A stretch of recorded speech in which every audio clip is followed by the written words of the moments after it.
I began using ASAP when I joined Bro Research in 2003.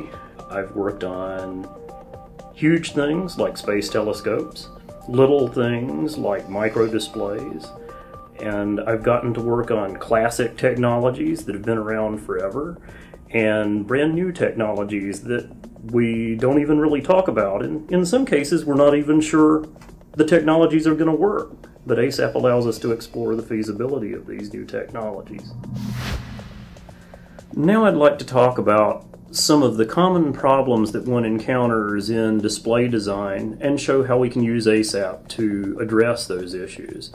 The issues I'm going to talk about include generating geometry for LCD backlight design and looking at color mixing using the ASAP CIE colorimetry feature. So we're going to be talking about display technologies and some of the ways that we can build the geometries and simulate them, and some of the analysis we can do of the results after the fact. Let's take a look at a few simple repeated microstructures. The first one is a pyramid type. We'll just run this and we'll create a few little pyramids, and you'll notice that this is a pyramid that doesn't form a point. It's actually more like a hip roof, but the general family can be used to form pyramids as well. And I'll take a look at it in the 3D viewer to really give you a feel for what that looks like. Now in this case, we're only showing a few repeat units, but the same number of ASAP objects is required, even if we choose to make millions of these repeat units. We essentially have an object for the base plane, an object for the roof, and an object for the transverse direction to that roof. So even if we created 1,000,000 copies, we would still have 3 objects. Another interesting arrayed microstructure that we can look at is lenses, micro lenses. In this case, I have a series of toric lenses. Toric meaning that they have a different radius of curvature in one direction than in the other. You can see that these are little micro lenses that are sitting on a post, and again, we have a base plane, the lens surface itself, and the edge that it forms to raise it up off the base plane. So 3 objects, even if we create millions of them. Another kind of microstructure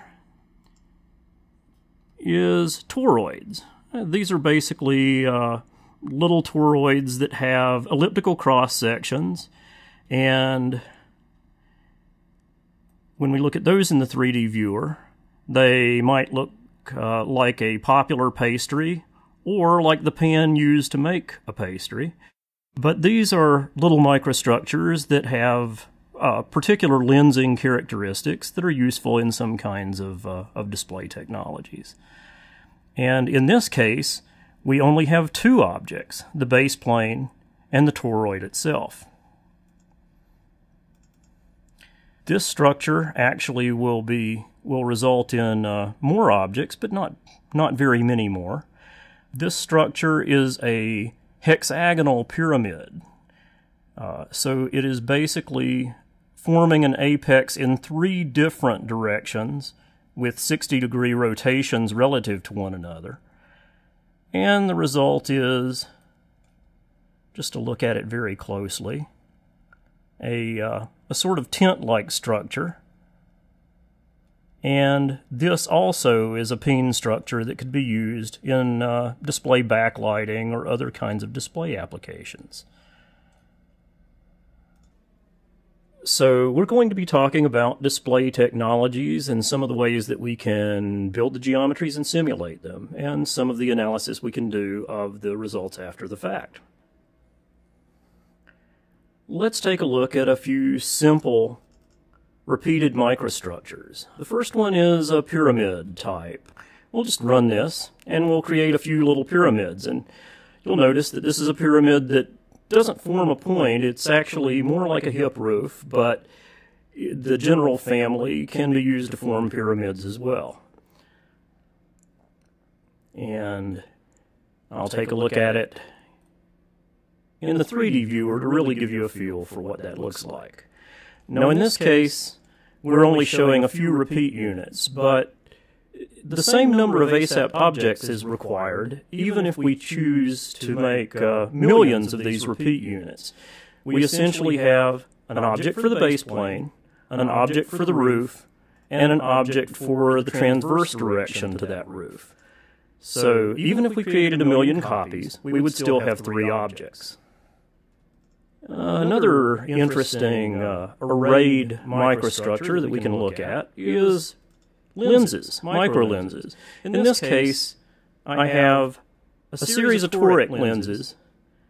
Toric meaning that they have a different radius of curvature in one direction than in the other. You can see that these are little microlenses that are sitting on a post, and again, we have a base plane, the lens surface itself, and the edge that it forms to raise it up off the base plane. So 3 objects, even if we create millions of them. Another kind of microstructure is toroids. These are basically little toroids that have elliptical cross-sections, and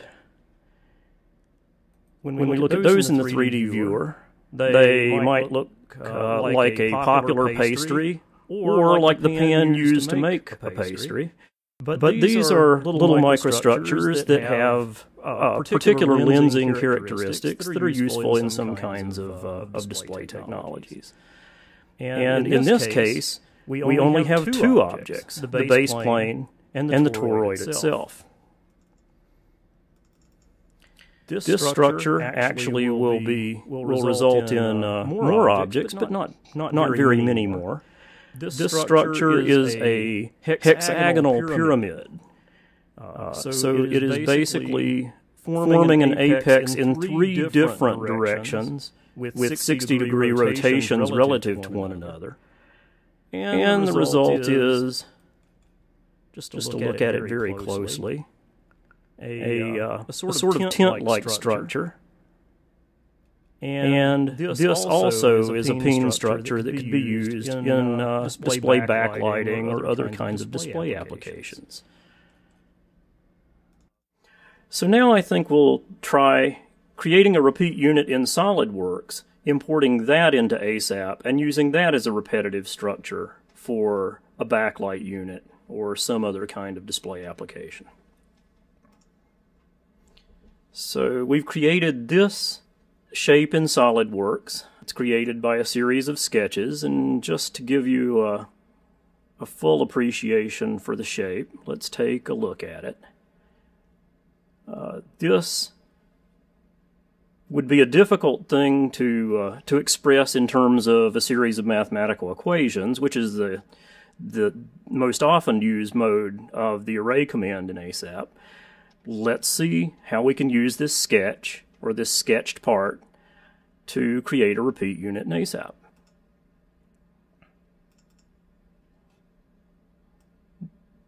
This is a script that calls that in.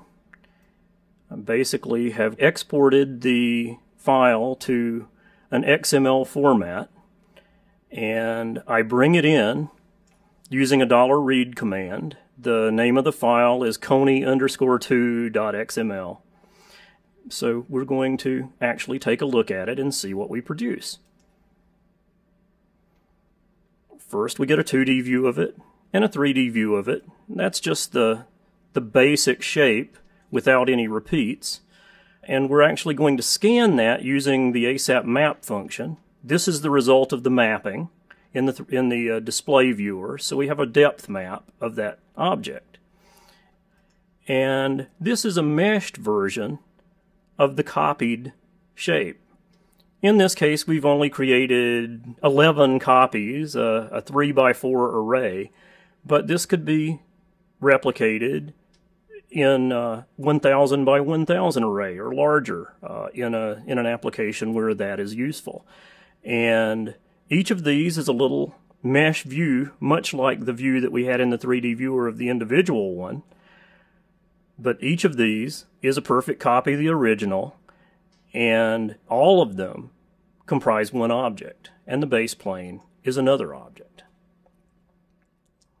We've seen now how to create a number of basic repetitive shapes. Now let's put all this together and look at some real designs for backlight units. Let's look at a light guide.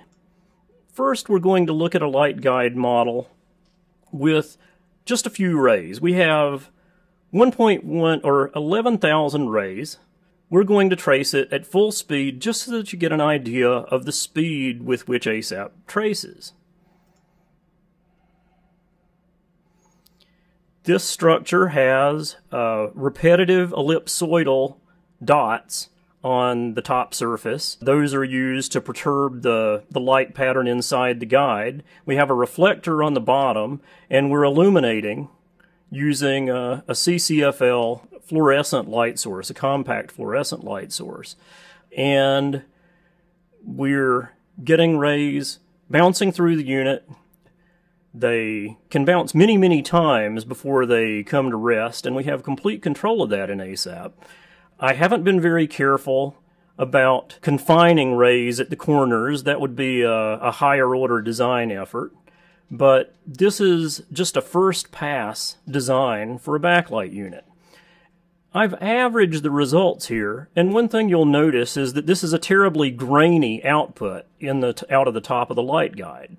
This wouldn't be obviously usable, but remember, we started out with only 11,000 rays, so we're not really sampling the top surface very well. Let's now take a look at the same problem, but with more rays. So in this case, I've set 1,000,000 rays. I'm going to skip a significant number of the rays, so I will plot only 1 in about 10,000 rays, although I will trace all of them. In this, it actually takes longer to plot the graphics for a ray trace than it does to trace the rays themselves. By cutting down on the number that we plot in the 2D graphics window, we're actually going to be much more efficient at tracing, but we're only going to see a few. And this lets us actually see some of the ray trajectories inside the guide. So if we traced every ray, it would already be completely obliterated. It would be filled with color, and we wouldn't be able to see anything in terms of detail. So this lets us watch the ray trace more or less at our leisure and see the result. And it will give us a better statistical result in the end for the irradiance out the top of the light guide, which, remember, is in the upper area here.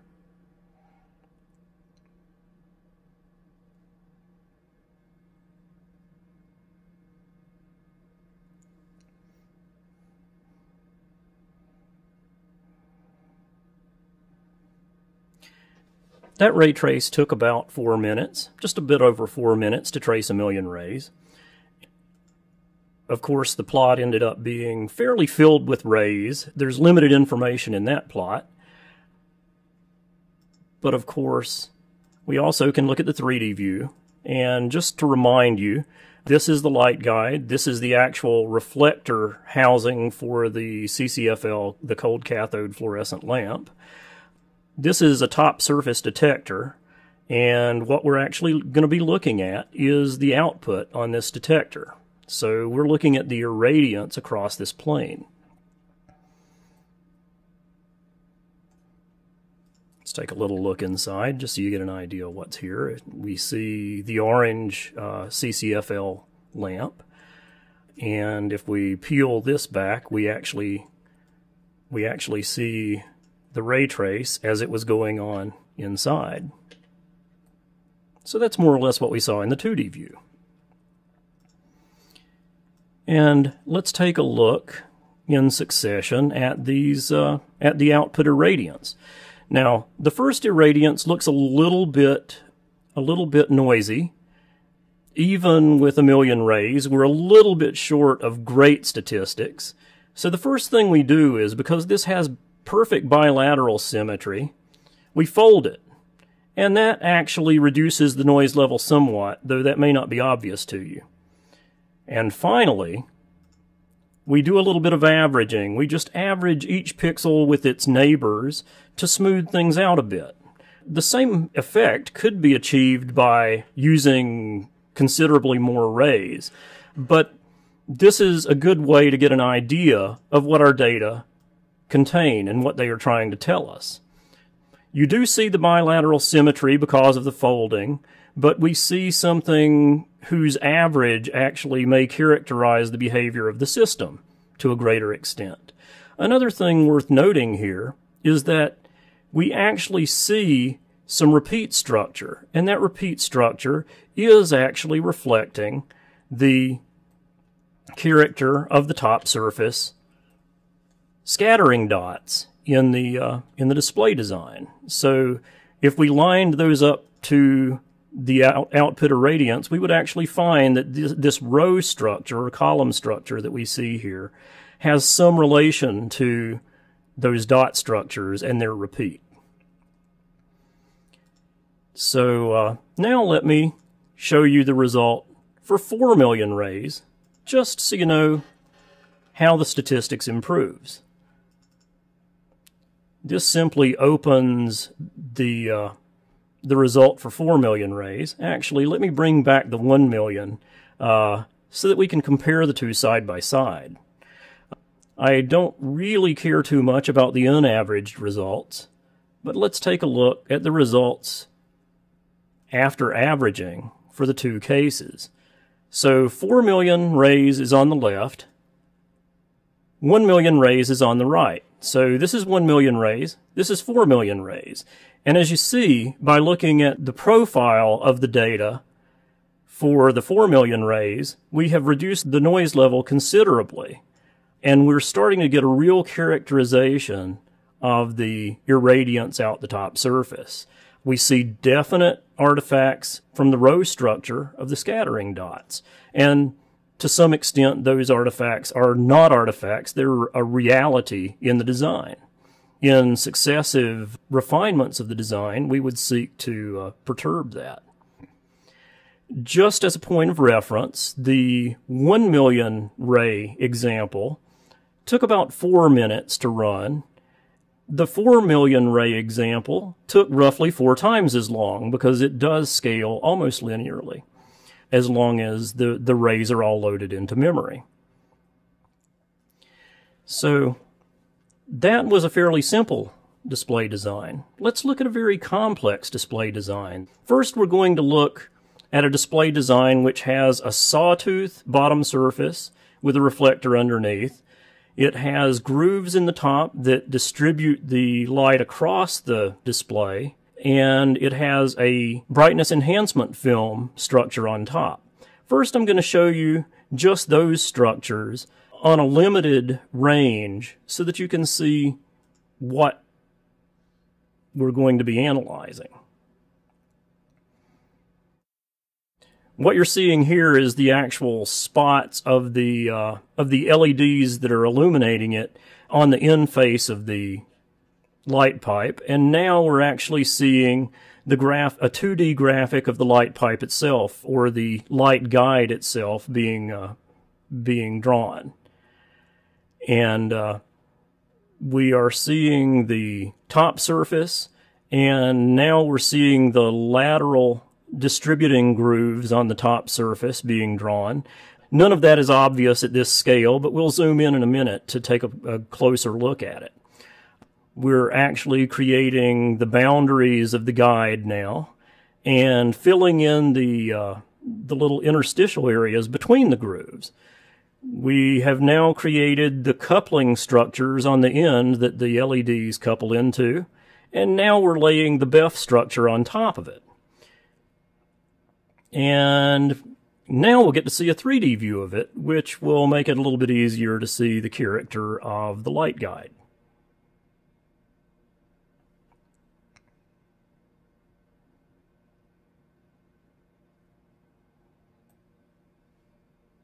So remember, this is a limited extent version of the final display design. I've actually taken only a tenth of the display linear area, so a tenth by a tenth of the total display, so that you can actually see the microstructures, because otherwise they'd be so small that it would be kind of hard to take a look at them. We would have to zoom in a lot.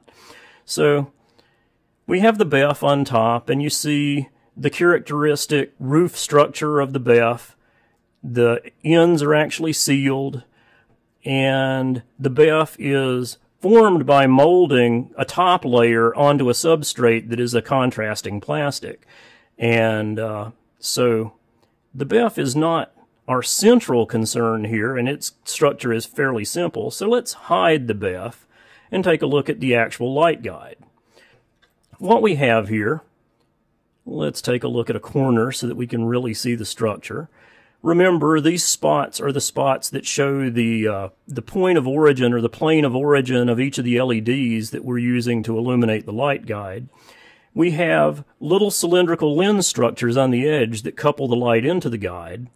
And then, we'll really have to zoom in to see these well, we have little ridges that stand up above the surface, and these little ridges are cylindrical ridges which cause the light to cross-couple. Instead of having the light from each LED just plunge forward along the guide towards the other end, when we impinge on the top surface and we see these little ribs, it causes the light to be diverted to the side. And when we do a ray trace, you'll see some of that action. Finally, on our tour of this, we have a 30 micron sawtooth on the bottom. The specific angles and things don't really matter for the purpose of our discussion, but we have a sawtooth that is used to selectively couple some of the energy down into the bottom reflector while totally internally reflecting the rest of the energy back up into the guide so it can continue to interact with the top surfaces. So that was just for a visual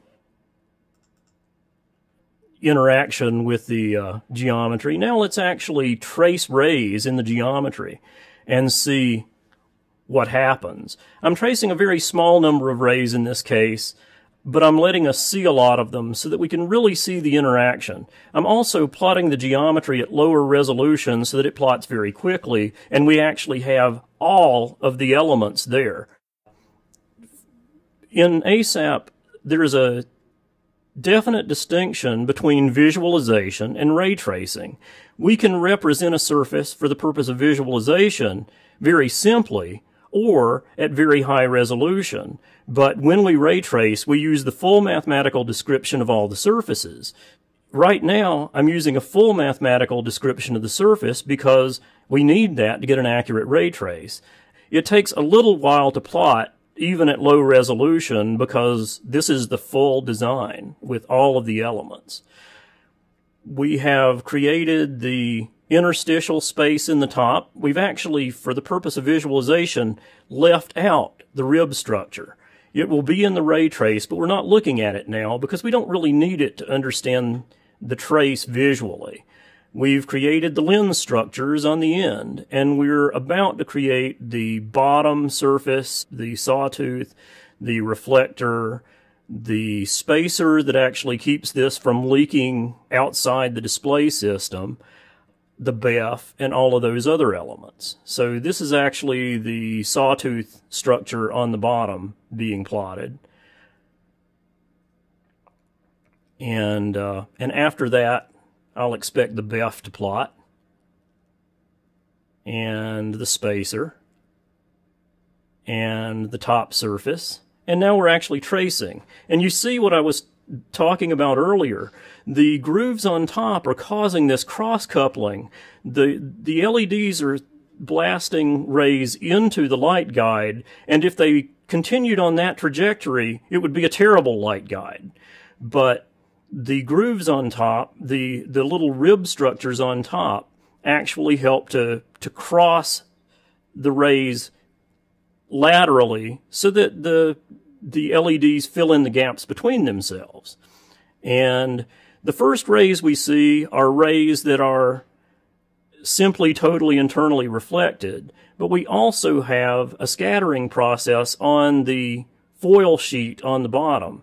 It's a reflector, but it's not a perfect reflector. It's a scattering reflector. So now we're seeing scattering results off the bottom surface, which further causes the rays to be propagated across the light guide, and it also causes some of the rays to be directed back towards the origin, which further helps to fill in the gaps between the LEDs near the launch point.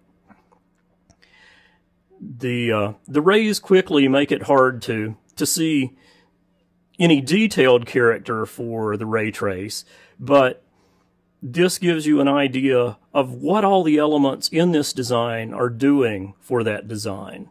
And this is a very simple example, but an example that shows most of the characteristics of the ray trace and of the geometry involved in a simple backlight system. And of course, the rays more or less obliterate the geometry, so I'm going to hide them for a minute and just take another look at this. We have a bezel which actually houses the whole system on the top, and if we remove it and remove the bezel exit, which is where we measure output, then we see the BEF elements, and I'm just going to hide those, and we're back to the actual light guide. There's also a spacer that keeps the top of the bezel from running into the top of the BEF. So it basically keeps those from scrubbing against each other, but it gives them just the right clearance to all be stacked together. So that is a complete system with the reflector in place, and underneath that, the actual sawtooth structure on the underside of the light guide. And we can actually see that sawtooth structure here. And all of those elements go together to create a working light guide. Having shown you a full display being represented in all of its detail, it would be worthwhile to consider ways that we can make our job easier or more efficient. In the last case, we had bilateral symmetry, and we didn't exploit it in our ray trace. But in some cases, we can speed up the ray trace by eliminating part of the geometry by symmetry. In this case, I'm going to show you that taken to a logical extreme. We're assuming that we have a row of basically one column repeat unit of a display, and that the source and the display itself are all have mirror symmetry about two of its boundaries. You'll see what I mean in just a minute. You can't tell from this side view, but what I am looking at is one column of dots and one source in a display. And if both of those units repeat, then we can use mirror symmetry on the sides of those planes to model the effect of this system without having to model the whole system. In most real systems, this would be an imperfect assumption, but it's a good way to get a very rapid feedback on, for instance, a new dot geometry. As long as we use a lateral repeat unit, we get a result that we can actually consider. So if we look at this in the 3D viewer, you see it's a long, skinny display. And what we have here is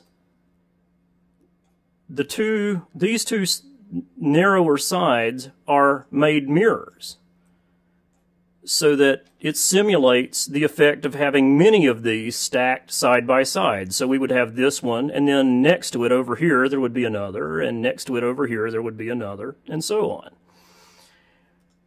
And we can stack up the irradiance results to see what this might produce if we build a whole display that way.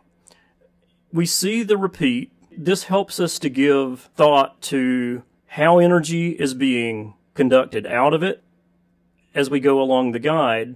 And if we used several randomized cases for these columns, then we could actually make this look so real that one would be hard-pressed to see the difference between that and a full-up display design. This is very effective when you have something like a CCFL that has long cylindrical symmetry, because the source is the same at all points along the guide until you get very near the ends. So this can be a very effective way to look at a display that repeats in pattern. This is an anisotropic look at it. If we make this isotropic, you actually see what the original slice irradiance looks like, but expanding it gives us a better feel for exactly the character of that irradiance function. Let's talk about analysis techniques. So far, we know how to build geometry and we know how to trace rays, but in the end, we need to actually know how a display performs. An important aspect of display performance is colorimetry. I'm going to talk a bit about the ASAP CIE colorimetry function and things you can do with it. My first example in the colorimetry category is a very simple output of the gamut corners and the gamut edge centers and white point for a display system. And I'm just assuming that the display system that I'm modeling is the display system that I'm using to look at these data for the time being. And what we see is a series of color bars. This is the output, the normal output of the ASAP CIE colorimetry analysis function. We have a three-paned window, and in that three-paned window we have a chromaticity diagram, and exactly which color appearance model and observer model we use is configurable within the tool. We have a display window which shows in physical space what that looks like, and we can see several different colorimetric quantities there. Right now we're looking at an RGB interpretation of those data. And finally, in the bottom, we have, for every measurement pixel in the ASAP analysis window, the colorimetric data for that pixel. So let's just look at this center pixel for a moment. The center pixel is white. If we select a pixel in the display window, we see the corresponding point symbol in the chromaticity diagram highlighted. So white happens to be where the reference illuminant point is pointing, and it's right in the center of the diagram as we expect. If we walk our way through the RGB stack here, the red pixel shows us the red corner. The green pixel here shows us the green corner, and the blue shows us the blue corner. That defines the gamut for the display. Then we have cyan here, which is the midpoint between the green and the blue gamut corners. We have magenta, which is the midpoint between the blue and red gamut corners. And we have this sort of orange-yellow, which is the midpoint between the red and green gamut corners. This was done assuming that the gamma of the monitor, the nonlinearity of the monitor, is 1, which for most displays is not a very good assumption. So let's redo this very quickly, assuming a normal gamma. I'm going to keep everything else the same. I'm going to use the current objects selection as the object for analysis. I'm going to use the current window setting, same number of pixels as we did before, and I'm going to do one other thing. I'm going to display the gamut, because then we'll actually have the color in the chromaticity diagram suppressed for everything that is outside the gamut of the monitor I'm using. So let me hit OK and take a look at the result. A couple of things worth noting. The first thing that I'll note is that that funny orange color is now more yellow, because with an appropriate choice of gamma, that dark yellow or orange looks more appropriate. Using the appropriate gamma for the monitor you're actually looking at is a good idea.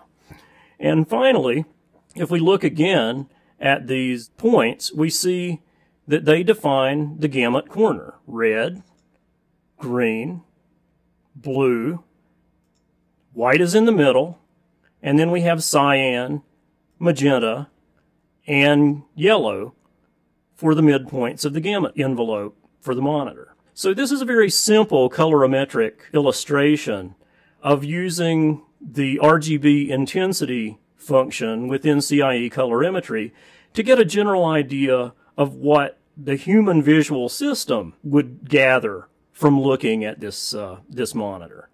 So we're using a monitor to see how a human would see a monitor, and that's a very interesting application of the CIE colorimetry.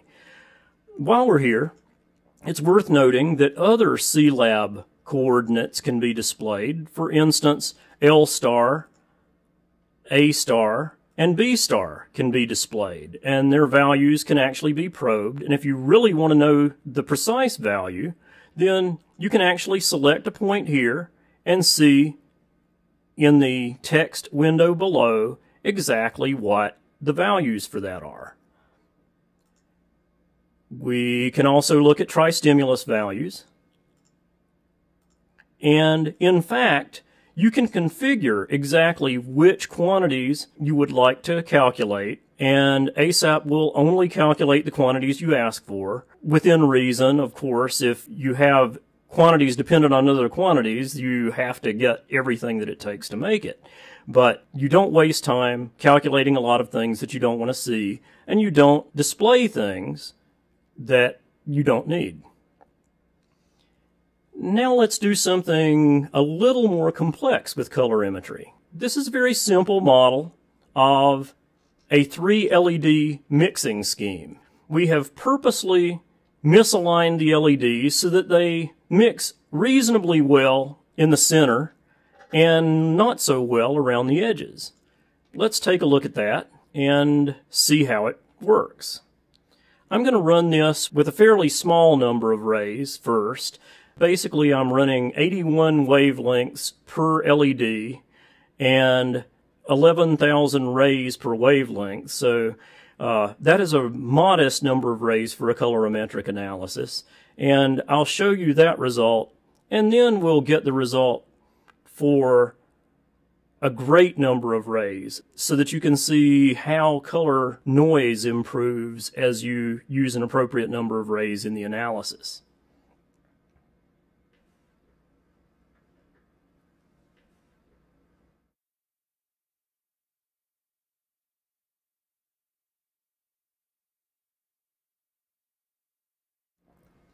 So most of the time spent in this analysis was actually spent creating the sources, because we have 81 wavelengths and a bunch of rays to create at each wavelength. I'll give you a tour of the windows that we raised in a minute, but what this is asking is for me to do the analysis and consider setting the gamma to an appropriate value for the monitor so that the whiteness of the mixing in the center is easily observed. I can choose to show the dialog, the CIE dialog, or not. If I don't, then it'll just run without a dialog and use default values. But I'm going to let the dialog show so that we can actually see how this works. We're going to choose a gamma of 2.4, which is pretty common for commercial monitors. I'll use the current detector, the current window settings.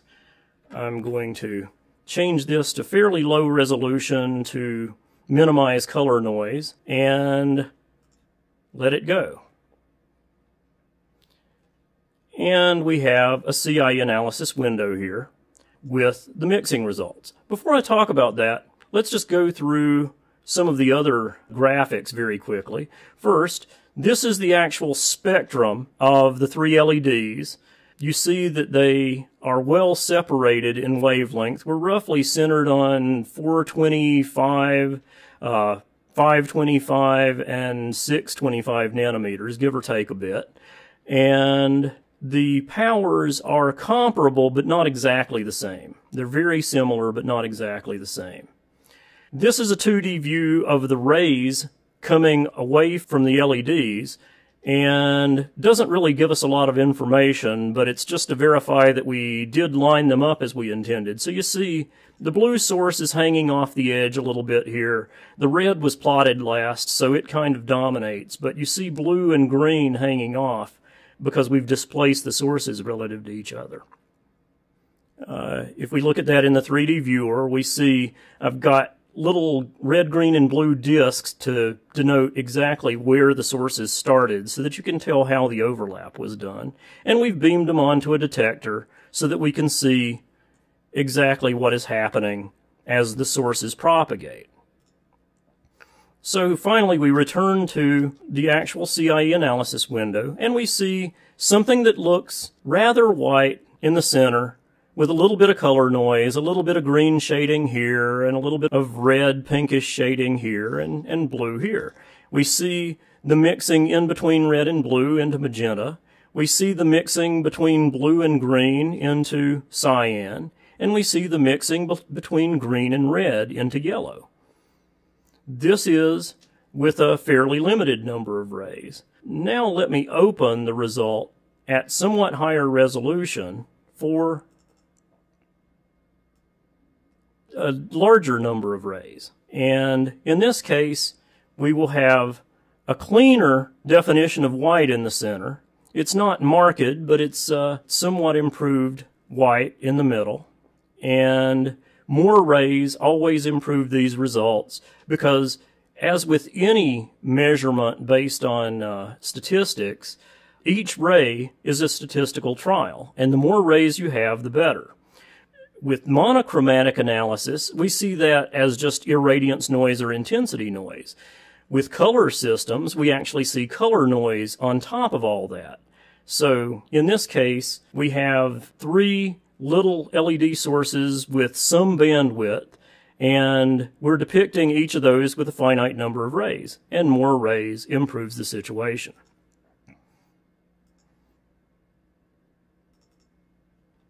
Finally, at even higher resolution, I have the 1 million rays, and we really start to get an idea for what a completely smooth result would be.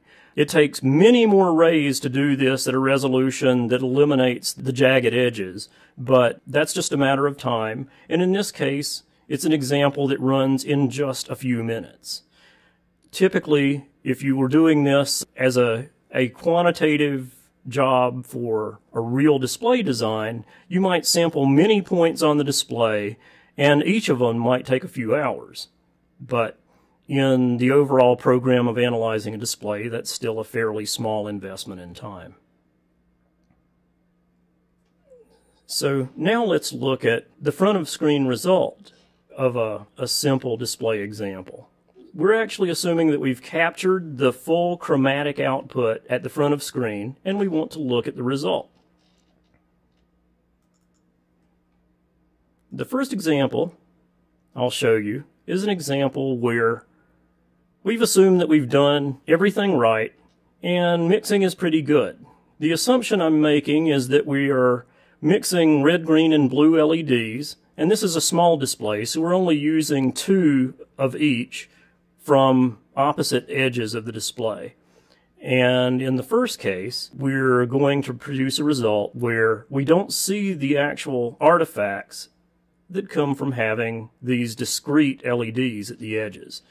This is the result we might get if we had a mixing section outside the actual backlight area that was making certain the RGB LEDs are properly mixed.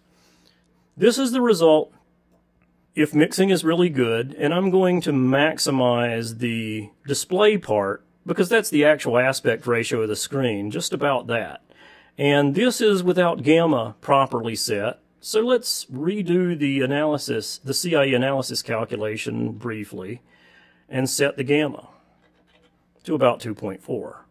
We're going to use the current object, current window, set its resolution to be the same as the previous one, and take a look at the result. And we should see less color noise here because we're actually using the gamma nonlinearity of the monitor to better express the true range of color and the true saturation of the colors. Okay, so now let's maximize that one and take a look at it. It's a little bit whiter.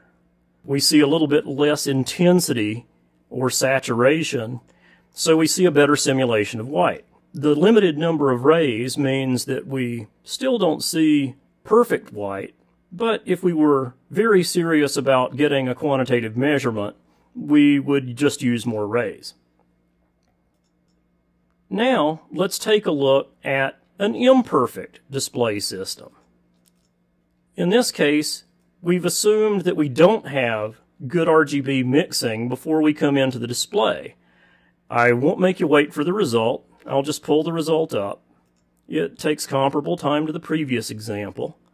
But this is an example where we assume that we have red, green, and blue on each of the edges, and we're looking at the mixing and seeing the effect of the poor mixing at the edges. That one was done at a gamma of 1, so let me open one that's done at a gamma of 2.4, more appropriate to the monitor, and let's just take a look. First, I'll just expand this for a minute so you can see that we have the same kind of mixing result in the middle of the display that we had before, but we have imperfect mixing near the edges because we didn't allow a mixing region. So now let's re-expand so that we see the chromaticity diagram and think about what this means a little bit. If we go into, for instance, one of the red regions, then highlight it, we see that those are the points, the redder points are the points that are along that line between the white point and the red gamut corner of the monitor. Those points are showing along that red-white locus. And if we look at the green, we see a similar thing, that the greenest points are way out along the green-white locus, or that line connecting the green gamut corner to the white point of the monitor. And as we go out towards white, we walk along on the chromaticity diagram towards white. And the same can be said of the blue. The points along the blue-white locus are showing up there. And this is at limited resolution, but it's a very real kind of analysis that you might do for a monitor. Typically, this would be used to look in the mixing region if you have a light pipe that is mixing red, green, and blue LEDs. And if you're using side-emitting LEDs, then this may be actually happening right behind your front of display, but you're using the side emission characteristics to do the mixing. And in that case, you might actually have to look at these kinds of results around the arrays of LEDs. So that's a summary of colorimetry.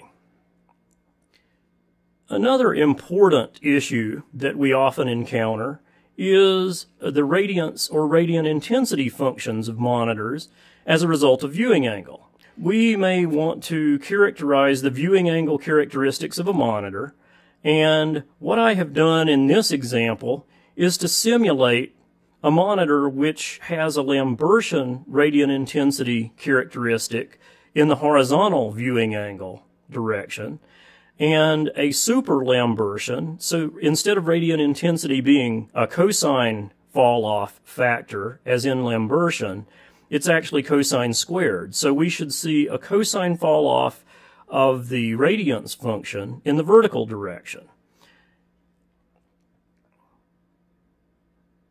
And I'm going to use this to reopen results that I've already created. This example takes a few minutes to run, but I just want to help you out a little bit in seeing it rapidly.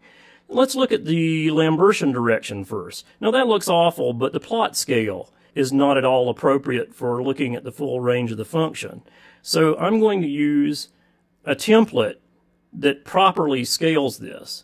And we see a radiance function plotted by the horizontal viewing angle, and this is from the normal, And we're actually starting at about 5 degrees and going out to about 85. And we see that the Lambertian source produces a flat radiance function. So we're Lambertian in the horizontal direction, and we see a flat radiance characteristic in that direction, exactly as we'd expect.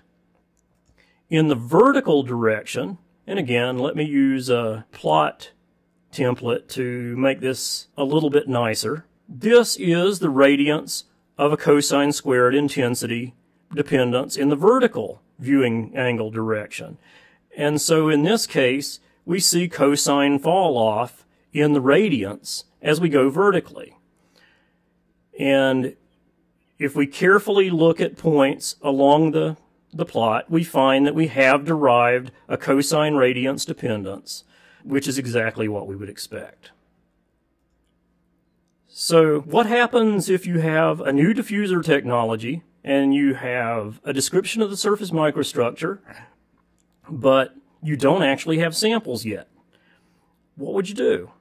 Well, one thing we can do now is we can use a finite difference time domain code, FDTD solutions by numerical solutions, and couple the far field scattering characteristics derived from a rigorous electromagnetic model into ASAP as incoherent scatter models. So let's take a look at the numerical desktop, and this is an assembly of randomized ellipsoids on the surface of a dielectric. So these are embedded ellipsoids in the surface of a dielectric. And that shows you the result. We're simulating that geometry, and this geometry would be meshed out and a simulation done.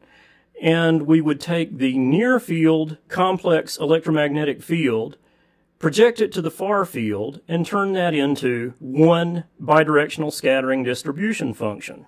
The randomization means that if we do this many times, the statistics will improve and we'll actually get a function that represents the result if we had an extensive surface, a macroscopic surface with these kinds of characteristics.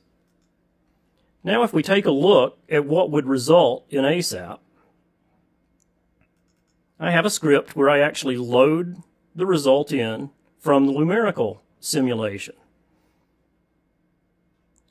To give you an idea of what that result is, let's just take a look. Numerical actually wrote my raw data functions or raw data models, which will be used to generate a BSDF function for ASAP. And now I'm actually going to do that. I'm going to run an ASAP model where we scatter rays off of that and take a look at the output result. We will create a 2D and a 1D slice of that distribution through the plane of incidence. And those will give us a good idea of how well we have transferred data from the numerical application to ASAP.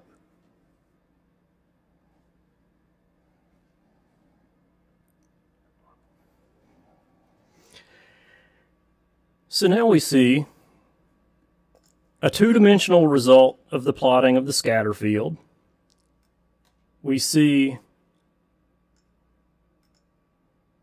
a plot of the model as imported, and what that means is this is exactly what numerical sent us, and this is the actual measured scatter data as the result of tracing rays. So the direct comparison is that this is a 30-degree angle of incidence plot of the actual scatter, and this is a plot of the model. So let's turn off the 0-degree incidence and sort of flick back and forth between the two, and we see the extent to which those two data sets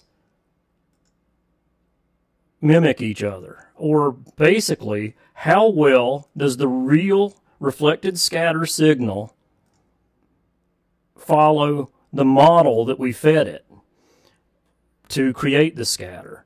This plot is a direct output or a direct result of the numerical far field projection of the near field coherent vector data.